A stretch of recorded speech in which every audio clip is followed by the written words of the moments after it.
હું નાય આશીષ સાગરલક્ષ્મી એગ્રીસેટ private limited વતી સર્વેનો વિડીયો દ્વારા હાર્દિક સ્વાગત કરું છું।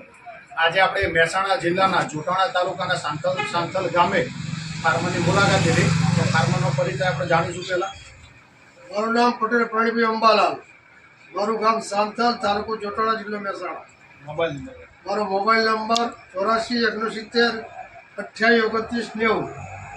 કાકા આપણે વેરાયટી કરી હતી સાગરલક્ષ્મી સાગર કોસ્મોસ દિવેલાની વેરાયટી। તો એ વેરાયટીમાં તમને અન્ય વેરાયટી કરતાં શું સારું લાગ્યું? મને એમાં ઉતારો સારો લાગ્યો, એની માળ પણ મોટી અને ઈંડા પણ થોડા મોટા મળ્યા, એમાં ઉતારો પણ સારો બેઠો। મને વીઘે 40 મણનો ઉતારો મને એમાં મળ્યો છે। બરાબર। એટલે કોઈ પણને વાપવો હોય તો પણ કોસુબી એડા લેવાય, એમાં કોઈ નુકસાન થતું નથી, એમાં તમને ફાયદો જ છે જે વાવે છે।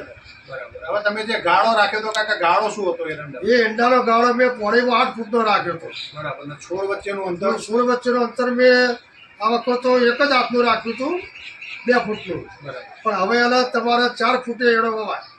ઓકે। જેટલો પોળો ગાળો રાખશો તો એનો ફળ વધારે નીકળશે। એક છોડે માળ લગભગ 25-30 માળ આવે છે। મોટા મોટો ફાયદો છે। હા, એરંડા અમુક તમે કીધો કે અડધા મેં વેચ્યા, તો એમાં તમને વજનમાં અને ભાવમાં કેવું લાગ્યું? વજનમાં પણ સારો ઉતારો છે એનો, અને ભાવમાં પણ સારો ભાવ મળે છે એનો માલ સારો નીકળે છે, એટલે ભાવમાં પણ સારું મળે છે આપણને બીજા કઈ ઈંડા કરતા। હવે તમે જે વાવેતર કર્યું સાગર કોસ્મોસ દિવેલાનું, એ વેરાયટી જોતા તમે વિડીયો દ્વારા અન્ય ખેડૂતોને ભલામણ કરી શકો કે ના વેરાયટી વાવવા જેવી છે? આ વેરાયટી વાવવા જેવી જ છે, હું દરેકને ભલામણ જ કરું છું। તો એમાં કોઈ નુકસાન જતું નથી, દરેકે પણ આ ઈંડાનું બીજ વાવવું જ જોઈએ। બરાબર। તો આમાં તમને ફાયદો મળશે।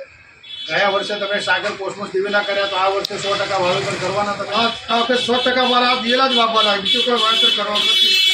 હું કોસ્મોસ જ ઈંડા વાવવાનો છું, મને એમાં ઘણો ફાયદો મળે। ઓકે। ટૂંકમાં જે વેરાયટી કરી એ તમને 100% સંતોષ મને 100% સંતોષ મળે, ઓકે। તો વાજ વાવવાનો।